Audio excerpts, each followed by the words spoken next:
We're told that we should be happy and that we deserve to have it all.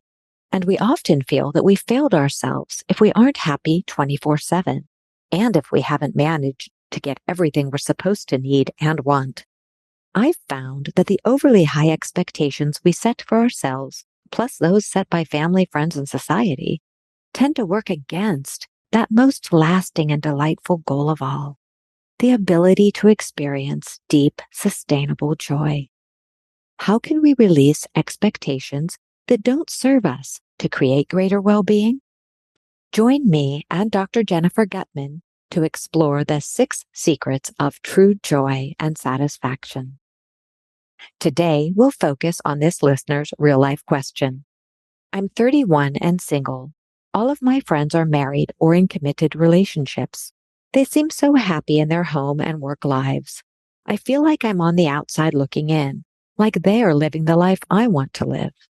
My best friend told me she's pregnant, and I'm happy for her, but secretly sad. Is there a way I can get more happiness to get what my friends have? I feel so stuck. And with that question as the focus of today's episode, I'm Dr. Carla Marie Manley, and this is Imperfect Love. Welcome to Imperfect Love with Dr. Carla Marie Manley, psychologist, author, and relationship expert. I'm here to help unravel mysteries and misconceptions about love, relationships, and mental health issues, plus everything in between. Love is complicated, people are not perfect, and relationships surely can be tough. Together, we'll navigate this messy, imperfect space of real life.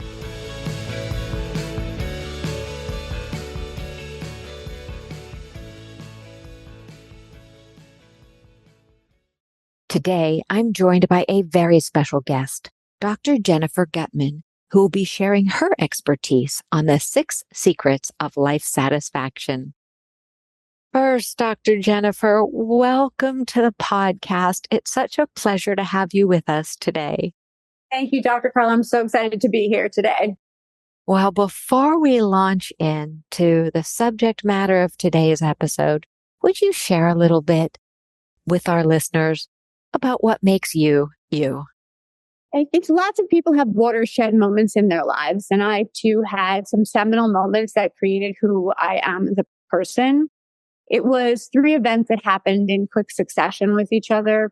One was that my son had a life-threatening illness that required surgery, and then I had a life-threatening illness, and then shortly after that, my father passed away. After that, I put my kids were back in sleepaway camp, and I packed a carry-on bag and a one-way ticket to Europe. And I went there with no agenda other than to regain a sense of purpose, optimism, and hope after all of those experiences. And while I was there, I had an aha experience that I wasn't trying to find happiness again. That seemed incongruous with what I had just been through. What I was trying to find was a sense of satisfaction, a sense of peace and contentment again. And I decided that if that's what I was going to look for, that I needed to deconstruct what satisfaction was, because I felt that it was aspects of satisfaction that had kept me going through all of those 3 events. And it was during that time that an idea of what sustainable life satisfaction would look like was born. And that's what makes me me. Oh my goodness. Thank you for sharing all of those pieces with me, with us. And I'm sorry for what you've been through, your son's illness, your father's death, that passing. And yet you took all of those and used them to create a better you, a better life, and a purpose, because you are the satisfaction go-to person.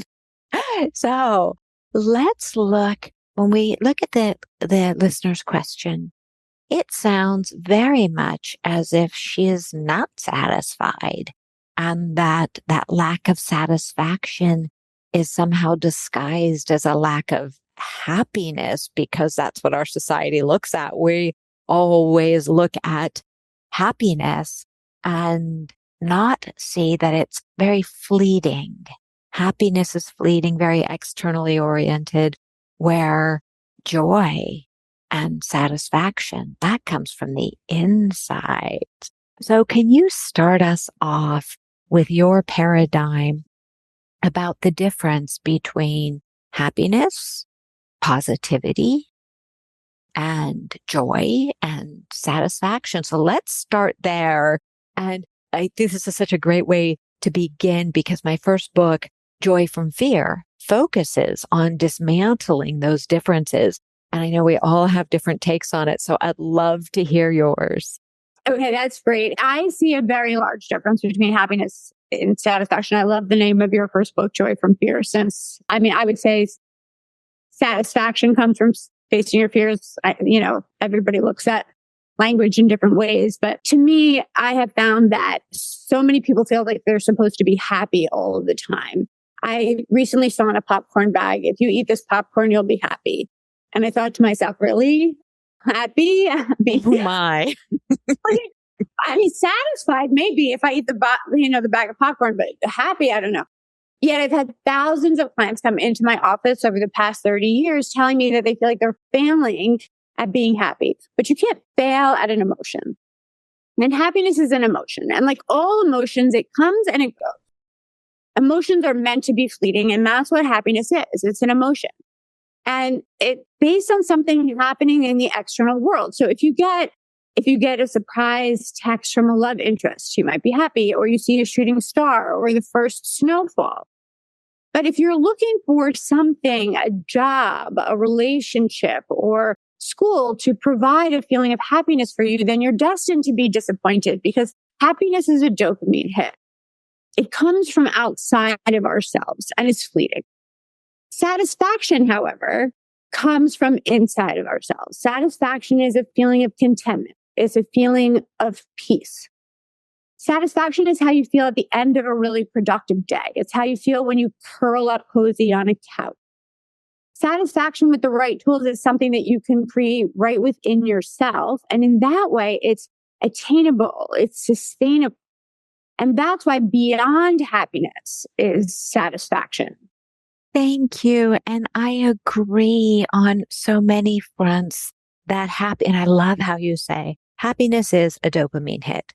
And that helps us understand physiologically that's not sustainable. And just pure body mechanics. We cannot sustain happiness. We can't and don't want to sustain those dopamine hits 24/7. That's what is the basis for addiction, right? They're after that next dopamine hit. And when we I love looking at joy. I come from the 5 emotion paradigm, right? Where there's the 5 key emotions of anger, joy, sadness, fear, disgust. And I love to see joy. The way I've coined it is this candle that's inside of us, this little votive that's burning, and life happens. And we get disappointed and people hurt us and we get shamed and it builds up this sort of black coating around that votive. And that darkness helps us really turn dark inside. It makes us not be able to feel that joy and see that joy. But when we have practices that allow us to wipe off that soot that has built up, so to speak, we can pause and start to feel our own inner light more and more. And it sounds very much as if that is akin to your idea of internal satisfaction. That glow that if we just do the work to polish it and keep that light glowing there, and no matter what's happening around us, whether that bag of popcorn is awful or we, don't get that, whatever it was we wanted or hoped for, that joy, that satisfaction can be in there, just glowing away. Maybe sometimes it flickers, gets a little dimmer. But what do you think? Is that sound similar to what you were talking about? Definitely think that your definition of joy would be similar to my definition of satisfaction. And that is something that is within us all the time. And then what goes around, like, I think of it more like the moods come like clouds, and sometimes you have multiple of them. And I call it stormy skies. It's a similar kind of concept where I would say that you have the basis of satisfaction within you all the time. And then you have moods, sadness, anger, anxiety, all of these things. They're like passing clouds, but they're going to come and they're going to go. Sometimes you can have more than one of them at a time, but that within you all the time is the ability to foster a sense of satisfaction. Absolutely. And I also appreciate how you wove it in with peace. Mm-hmm. Because I think those two, it's like hand in hand. I think that internal satisfaction, that joy, it goes with peace. It brings peace, and peace allows it also. So I think that's why it's sort of this hand holding thing inside of us. And I also appreciate the idea of clouds. I learned that, when I was really getting into meditation and learning how to do meditation and then teach meditation, that if we see life itself, all of those internal and external vicissitudes as clouds that are just coming, we don't try and hang on to the clouds when they're passing. We're like, oh, okay, the sun is gone. It's a cloud that's passing. We don't try to grab that cloud and keep it away from the sunshine. We know that sunshine, we might call it our internal joy or satisfaction, it's going to appear again.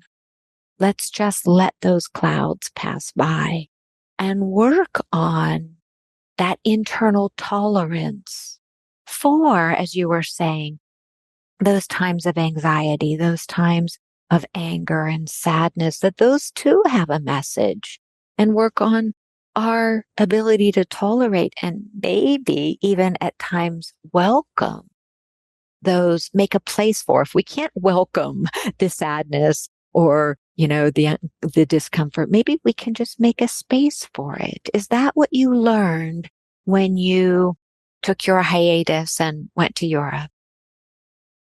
I learned that it's not something to be afraid of, because you have to learn that you have resilience for it. And so it's the kind of thing where things are going to happen. And sometimes they're going to be painful things. Sometimes they're going to be challenging things. Sometimes they're going to be difficult things, but it's about learning that you have the strength, the coping mechanisms, the resilience to be able to move through those difficult times and persevere, and that you have the ability to do that. So if these events that bring on these emotions come, then you can say, okay, sit next to me, because I know that you can sit next to me. And then after you're done sitting next to me, you're going to move on, and I'm going to be able to come back to a satisfying place. Maybe having changed a little bit for having been through that, but I still will be me sitting here, and I will have become a stronger person for having lived through it. And so I think that some of what I talk about is how that ends up breeding more confidence, more resilience, more self-worth, more self-respect. I mean, it ends up building a lot of character traits that are important. So as much as it seems like you want to push away all of these things, in the end, sometimes these events that we don't and can't get rescued from end up being super beneficial for us. I am so wowed by that image of inviting the emotion, that uncomfortable emotion, to sit next to you. Because I often think of inviting the uncomfortable emotion to pass through me, to be with me, to walk next to me, but to sit next to one. That's quite, listeners, I don't know how it's feeling to you right now, but that feels very much, I don't know why it feels more challenging, because to let an emotion sit next to us, it's like that. If we think of sadness as this really dark kind of gray mass, it's one thing to say, okay, go ahead and walk next to me. I'll be with it. I'll stay with it. But to others, you say, okay, gray mass, go ahead and sit right here next to me. I'll put my arm around you and we'll hang out together. That is a really wonderful way to look at it. And I even like that idea of thinking of putting your arm around that uncomfortable emotion rather than, as you say, I'm a big believer, our anger is a messenger, our sadness is a messenger, our joy is a messenger, our disgust, they're all messengers. Our anxiety is a messenger. So if we learn, sometimes it's hard to put our arms around anxiety, but if we can learn to be with it or sit with it, and then it too, I like it when anxiety moves on. I like it when anxiety is ready just to trot off the other direction. Right. But the more faith we have that it's okay for it to sit there because we have faith that we can tolerate it and then it's going to go, then the less scary the whole experience is. And that's why I think it's like being able to tolerate and hold space for that image helps, because then the whole thing becomes less daunting. Absolutely. And for the many listeners who, I know we're digressing a little bit from the question, but so many of the people I work with, and I imagine it's the same for you, suffer from huge anxiety. And so, people often take psychopharmaceuticals to handle it, self-soothe with, food or alcohol or, whatever it is, right? And if we can invite our listeners to maybe experiment with when their anxiety comes up, rather than, because it is a difficult emotion, especially if it's, getting toward panic, it can be pretty awful. And so invite, the listener to imagine, and I love going into that imaginal world and creating a creature, whether it's a porcupine or a non-poisonous puffer fish, right? Something like, hey, that's what this is right here. Or it's a giant hairbrush with lots of, spikes poking at me. But I can hang here. I can breathe. I can just breathe. And yeah, this is an uncomfortable porcupine or even a cactus next to me, right? It doesn't feel good, but I can just breathe and practice letting, breathing, working through it. And also noticing, because I'm going back to our piece about that satisfaction, that joy, that peace is inside. Maybe as they're working with that, even noticing if perhaps that allows a little bit of the peace or something to come up inside. Right. Well, the more strength I think that people feel over not being afraid of, I mean, a lot of what I talk about in the Six Secrets in my book are things that would make people a little anxious. And so part of it is you have to be able to tolerate a little bit of anxiety and not be afraid of that little bit of anxiety. And being able to tolerate a little bit of anxiety is empowering in and of itself. And as you are able to tolerate that and cope with that, that brings about a feeling of self-confidence, and holding space for that then I think makes you feel encouraged to hold on to other types of anxiety or distress. And then that makes you feel like you can cope with resilience with other daunting challenges that may come your way, because you have started in small ways to deal with more and more difficult challenges as opposed to try to be rescued from them or avoid them. And I really like that's, the second time I think you've brought up the piece about being rescued. And we often, and it's so wonderful that you're highlighting that, because I do believe it's human nature from childhood forward. We want someone to rescue us. We want mom and dad to take the owls away. We want our friends to help us. Then we want our romantic partners to help us. Then we want shopping to help us. Then we want, medications to help us. And the truth is, all of those have a place. Yet when we learn to really know that this being, this person that you are right now, there's so much wisdom in this body and this psyche. And I really hear you saying, and I love that we've paused on the topic of anxiety, because when people build their awareness of anxiety, realize that anxiety is not all the same.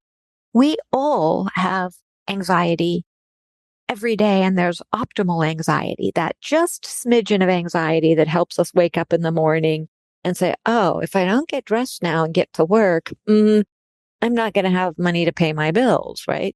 And so, oh, if I don't take the dog out right now, I'm going to have a mess on the floor to clean up. All of those bits, that's anxiety at work. It's telling us, wait a second, if you don't do something. So when we realize you probably already have quite a lot more capacity to deal with anxiety than you realize.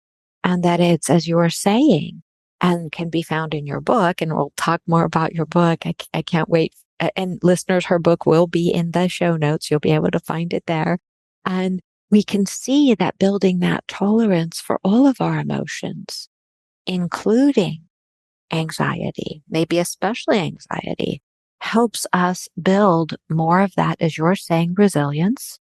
It helps us build more confidence in the self, helps us naturally. We're going to be building more self-esteem, more flexibility, more self-awareness, all of these yummy things that take us back to building that core of, I'll dub it, joyful satisfaction that helps no matter what's happening in life. There is still that internal core that you can go to and say, I'm strong, I'm good, I'm feeling all these other things and this is okay, but I'm going to be okay. Is that? I also think that what you said is important in that people don't get together necessarily and talk about the fact that they're anxious, but you're right. Almost everybody is anxious over many things. They just don't talk about it.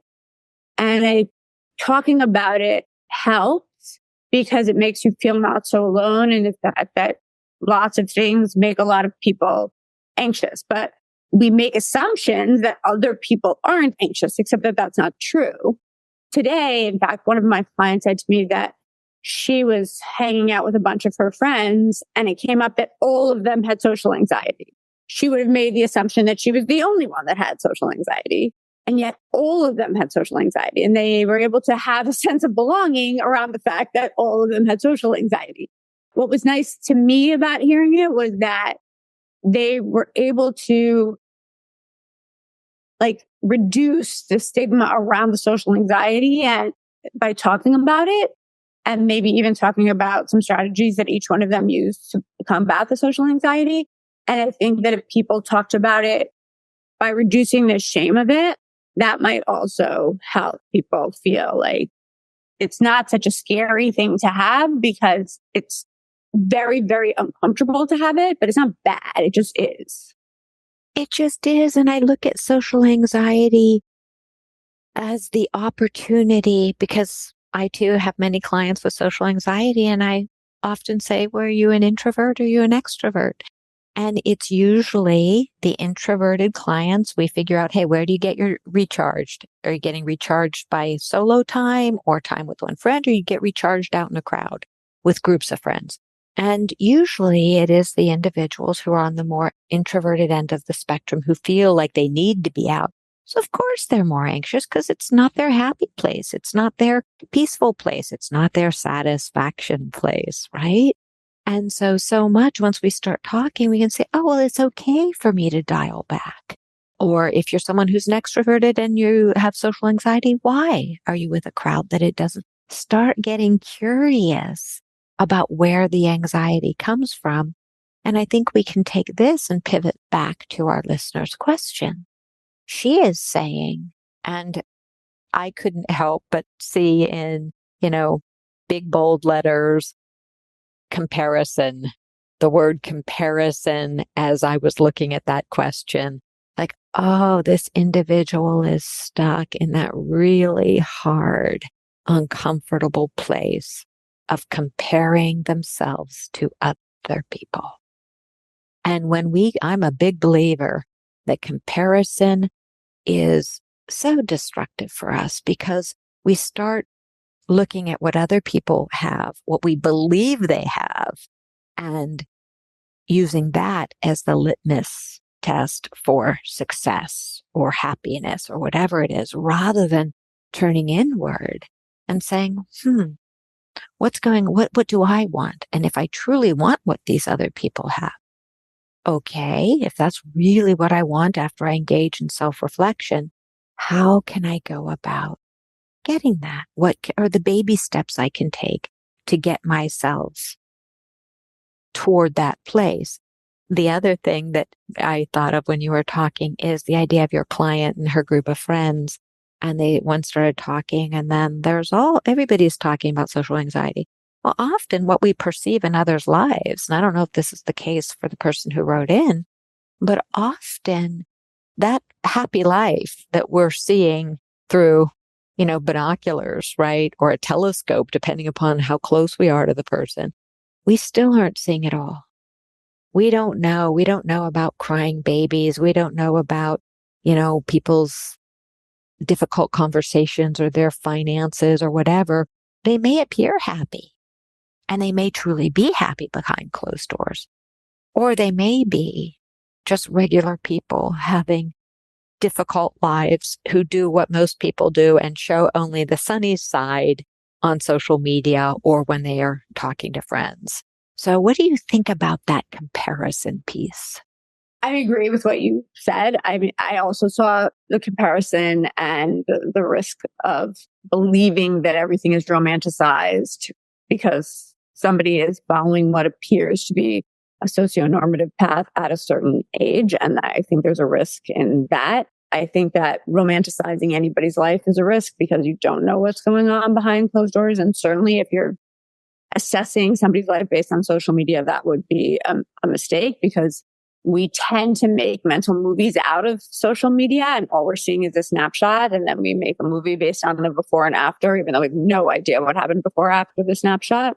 And I think that if we go back to the comparisons, the people that we're making comparisons about are also making comparisons of themselves to us. And it's important that we don't forget that there's very few people exempt from making comparisons. So it may feel to us like we make a comparison and find ourselves lacking, but many other people are looking at us and finding themselves lacking. So, the phrase, the grass is always greener, many people, I have clients in similar situations to this woman who's talking about this, and they will talk about how sometimes they will have a transparent conversation with a friend who is married and is pregnant and they are not in that situation. And then the friend will say, well, but you have blah, blah, blah that I wish I had. And the comparisons are happening on the other side as well. I think that what's important is that there are only so many things in life that you can control.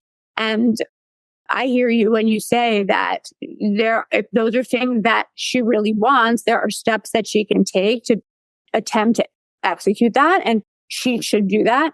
But some of what I try to emphasize in my book is that there's only so much in life that you can control, and you should do the best to put yourself out there to the best of your ability and the things that you want to make happen. But satisfaction doesn't come from things that you can't control. It comes from things that you can control. And dissatisfaction comes from over focusing on things that you can't control. So besides putting her energy into things that she can't control, it would be important to put energy into things that she can control. Like, what other things about her life does she like that she can focus on where she has a little bit more control than like her dating life, which is only 50% in her control. And there probably are other aspects of her life where she has a little bit more control over that, where she can be a little bit more of a captain of her ship than she can be a captain of her ship in that area. And I would say that you're going to find more satisfaction when you can look internally for your compass as opposed to where another person has to also participate in being your compass. And I think that is such fabulous wisdom because, and I love the piece about dissatisfaction coming from trying to control things that you can't control. And we all in life, all we have truly is our ship, this one human being. And we can control our feelings to a certain extent, our thoughts, our mindsets, our energy, our actions. And that's what we can control. And that's the paradigm I use in my fourth book, The Joy of Imperfect Love, where I talk about that interplay of feelings, thoughts, mindset, energy, and action. So if we take that to our listener's question and weave it in with what you're saying, we can see that maybe she can do a reset, a very gentle reset in a couple of ways. Maybe take her bestie and let her bestie know how she's feeling a bit stuck. And so find a place or find a therapist if she doesn't really feel safe talking to her bestie. Find a therapist or a mentor where she can start talking about this because she's not alone. She is not alone. Her issue is one that I see in a variety of forms every day, right? And so she'll then feel validated. She won't feel broken. She'll feel like, oh, there are lots of people like me out there. And I think particularly given the forces that occurred in the pandemic, maybe many people experienced an interruption in their growth cycle, their developmental steps forward. And some people who ended up being partnered and now married, they just happened to get in under the radar before the pandemic and had things in the works. But for her, depending upon what her situation was, she might be behind, and that's in air quotes, behind where she wants to be, but not through any fault of her own, but because there was a huge interruption that we are still experiencing. So I think that's one important piece. And the other piece, and I really appreciate what you were saying about recalibrating and looking at what she can control, which might be reevaluating her work life. How much joy, how much satisfaction is she getting there? Looking at her friends. Does she want to have some single friends? Does she want to do some different activities? Looking again, not at getting dopamine fixes, these little happy jolts from this and that, but bringing more sustainable. And I love that you use that word, in your work, the sustainable satisfaction, because that's what satisfaction is. It's much more sustainable. And I would think as you're talking about the dating world, I'm a firm believer that there's always a better opportunity to attract a healthy partner, a good fit partner when you are in a good place yourself. If you're in a one down place or you feel needy or desperate or unlovable or broken, you may have people coming to you who sense that, because there are predators out there and manipulators who will sense that. Yet if you're coming from a place where you're growing and your development is moving forward and you're feeling good about yourself, then you radiate, not perfection, because it's not about perfection. You radiate that sense of confidence, of self-esteem, like, hey, I know where I'm going, kinda, and that's good enough for me. And I think that there's something beautiful about that because it's a more open energy, whereas the energy in her question really feels shut down and sad and gloomy, understandably. What do you think? I mean, I think it is true that it is important to love yourself. And I think that a lot of people, if you ask them if they feel like they are like lovable, they struggle with the question of whether they are lovable. And I think that that has to do with how much they existentially believe in their own worth. And the more people existentially believe in their own worth, the more lovable they will feel that they are, as opposed to having to prove themselves to other people, live in the service of other people. And the more they believe in their, like, how lovable they are, the easier it will be for them to attract not just partners, but friends also, because they will exude a feeling that they believe that they are, somebody that other people would want to be around, regardless of whether they're, acting in the service of others. Absolutely. And one of my taglines is you don't need to love others perfectly to love yourself well, right? Because you don't need to love yourself perfectly to love others well. It works both ways. But we can, if we see that, again, going back to the listener, if she's loving herself more fully, if imperfectly, then that also helps the comparison fade because she's more focused not on what these other people are doing, but on what is important to her and where she wants to be in life. So it sounds like this is a really great opportunity for her to recalibrate, to maybe do some internal work to figure out, wait a minute, where do I want to be? Do I want to get married? Do I want a long-term partner?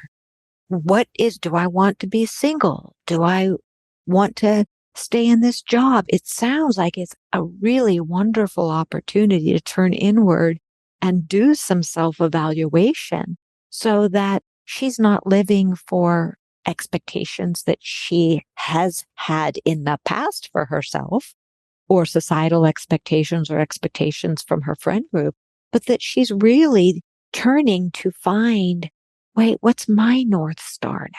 And it might be different from her friends. It might be different from ones that goals she had 5 years ago or a year ago. So it sounds like much like all of those losses that you experienced and changes you experienced, you used it as an opportunity to go, wait a minute, I want to recalibrate. And it sounds very much as if it's a similar opportunity for her.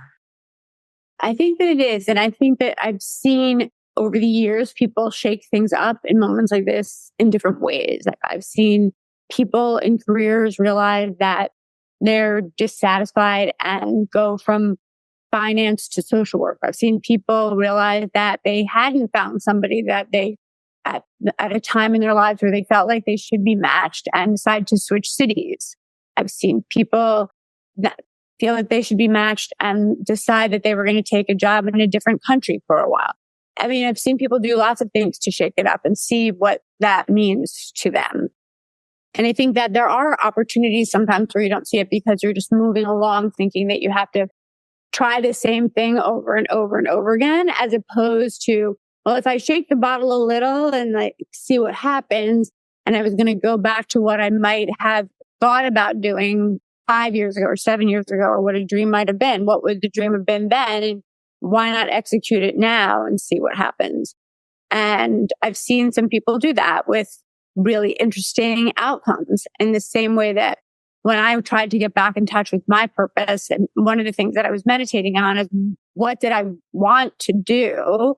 And some of it was, well, I want to spread information about how to, if I've been through all this and I want to be satisfied again, then I want to be able to tell people what my experience was. And like, if I can at all guide them on how to feel satisfied and resilient in the face of these, also them, maybe having similar challenges, that's what I want to do. And that is so beautiful. And I've grabbed on to one of the images that you just shared, the image of the bottle. And I almost see it as if, similar to the bottle that's behind you, listeners, you can't see it. There's this clear bottle. But if you're watching on video, you can see it. There's a clear bottle. So if we imagine that the person who wrote in has the clear bottle of her own life, and instead of working on the clear bottle and what she wants in that bottle of her life, she's seeing all of these slightly obscure bottles of other people's lives. And she's spending her time looking at all these blue, yellow, green bottles of other people's lives. And that's only making her feel worse. It's not getting her anywhere. She's just looking at these, obscure bottles and not sure what to do with it. She just knows she's different. So instead, if she turns her energy to her bottle, which is clear, it's her bottle, and breathe into it and put whatever she wants in that bottle. And then really turn from being focused, other focused, to being more focused on her bottle. And as you said, shake it up. Shake it up. Put some things in there. Shake it up. You don't like something? Take it out. Dump it out. And using it, I'm almost feeling a playful energy here. Yeah. And I think it's important for people sometimes everybody's always focused on moving forward, but sometimes you can look backwards and move forwards at the same time, because I think there's a lot of information if you look back on what excited you in the past. I think sometimes when people get mired in what they need to do in order to push their life forward. Sometimes they forget what excited them in the past. And sometimes there's a lot of really good information in what excited us in the past. And within that good information, sometimes we're losing the things that could be what gives us the jumpstart we need for the future.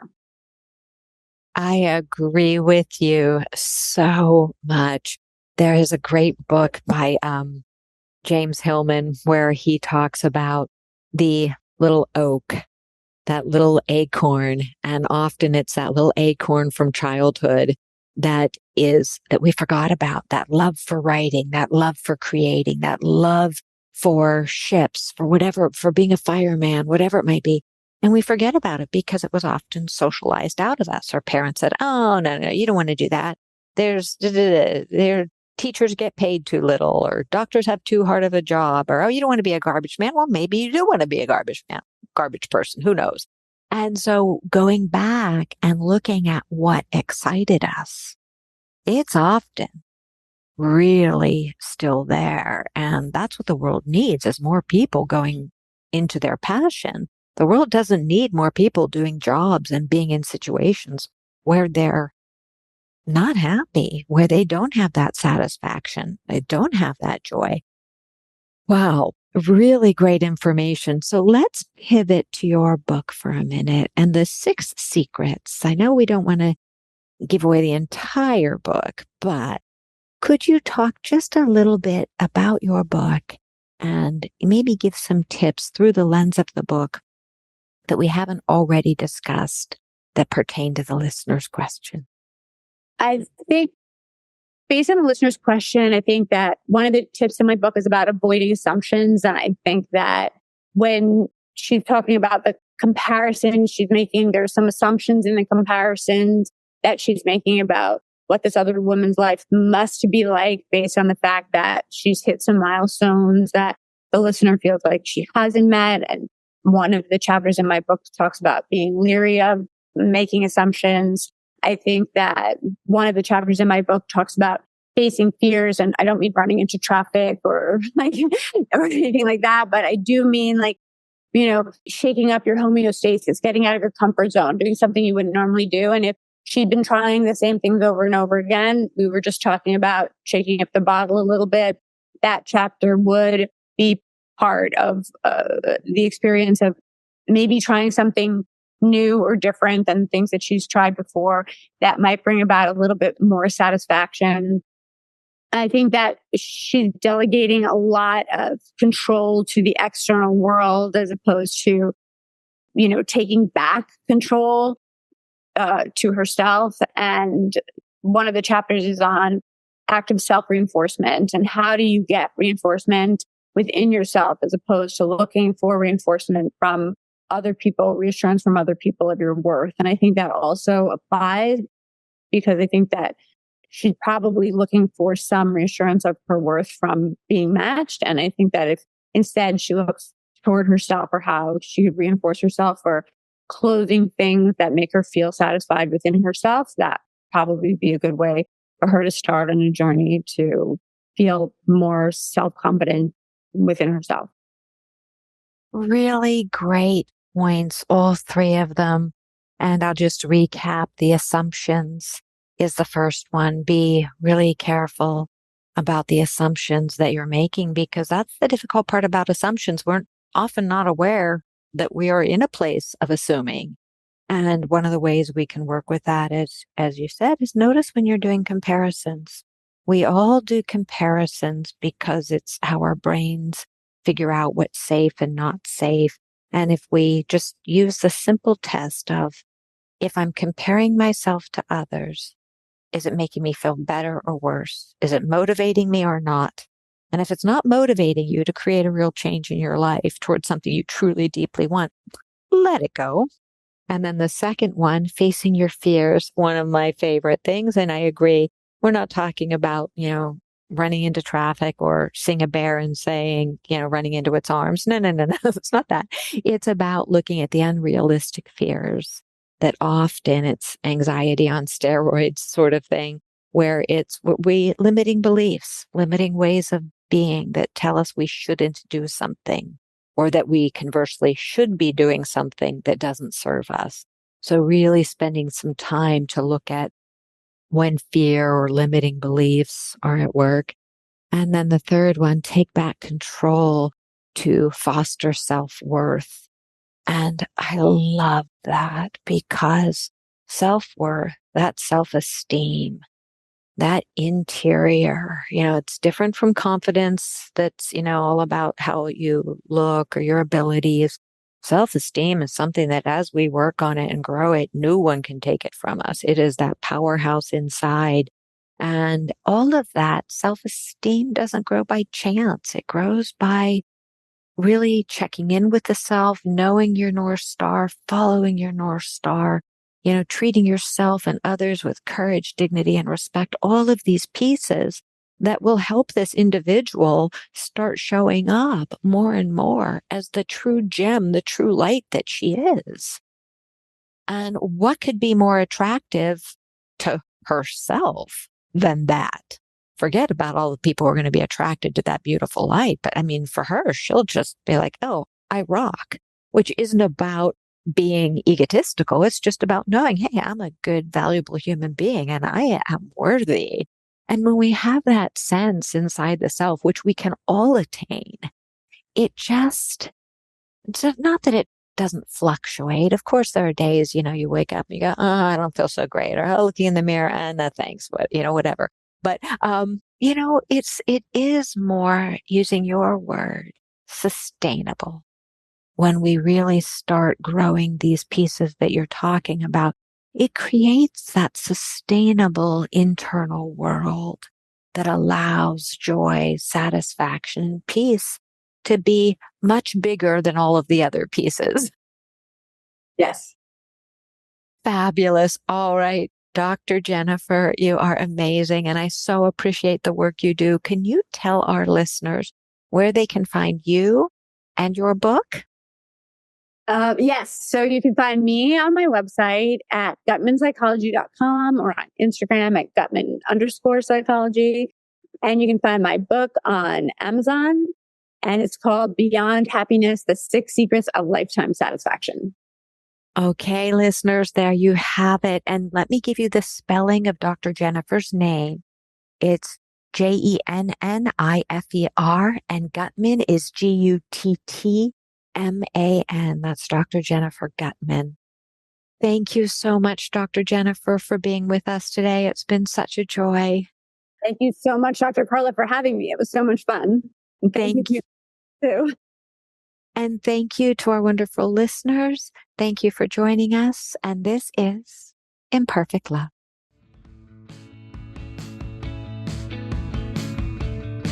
Thanks so much for sharing your time with me today.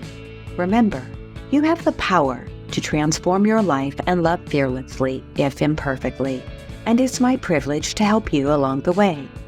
You can find more life-changing content, including my books and other podcast episodes, at drcarlamanley.com. Feel free to submit your own confidential questions through my website. I'll do my very best to include your issue on a future episode.